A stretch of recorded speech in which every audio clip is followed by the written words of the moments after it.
Yeah, so I have been to three career fairs, and what I thought was, at career fair won't get a job, but you will have access to many recruiters and you will make networking.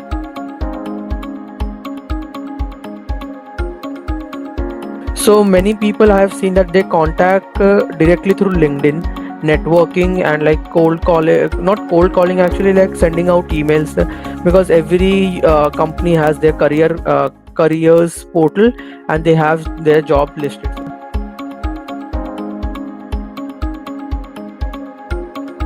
So out of a class of 35 for management of technology students, I have seen around 50% of people getting internships.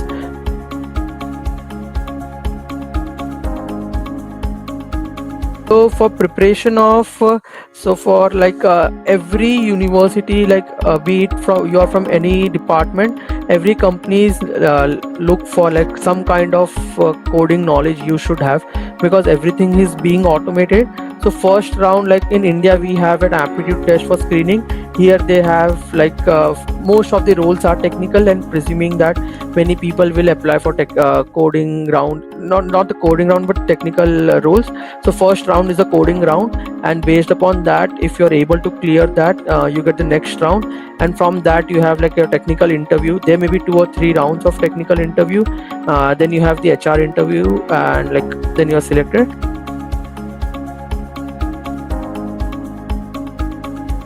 Every university has a career development center, and they help people prepare for job opportunities. They have like, if you want any kind of financial, not the financial assistance, but any kind of interview preparation, or more specifically, and for the financial assistance part, even they help, because like they can like recommend you what to do and what not to do.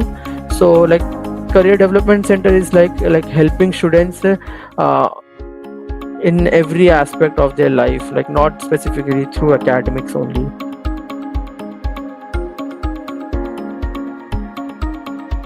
So you have marketing intern, you have technical TPM role, technical product manager role, product management intern. You can even go for like data science intern or data analyst intern, business analyst, and some other roles. Popular roles are SDE intern, software development engineer roles, then machine learning intern, like or legal intern.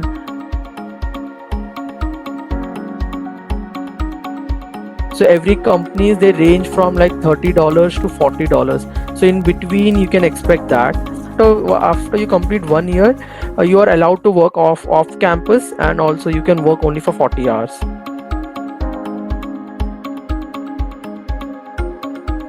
There are possibilities, and the good way to find out about is like in the job description itself they say like, we need international students, we don't need international students. So if they need international students, there's a higher chance like your job internship will get into a full-time job.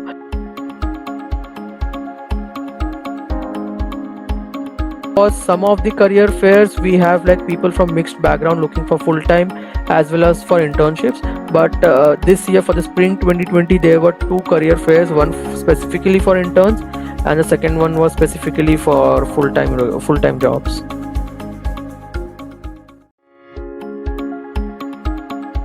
But for full-time jobs, the only hard part is to qualify for the job requirements.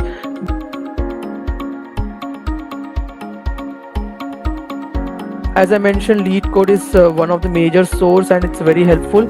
And apart from that, you have various books.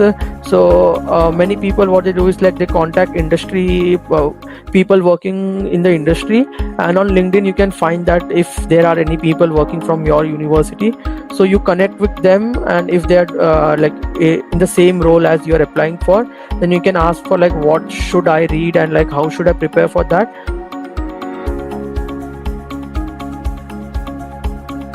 Coming over here, like the number of people who got job and that I know of, like majority of them were like who had like around 2 years of experience, 2 to 3 years of work experience.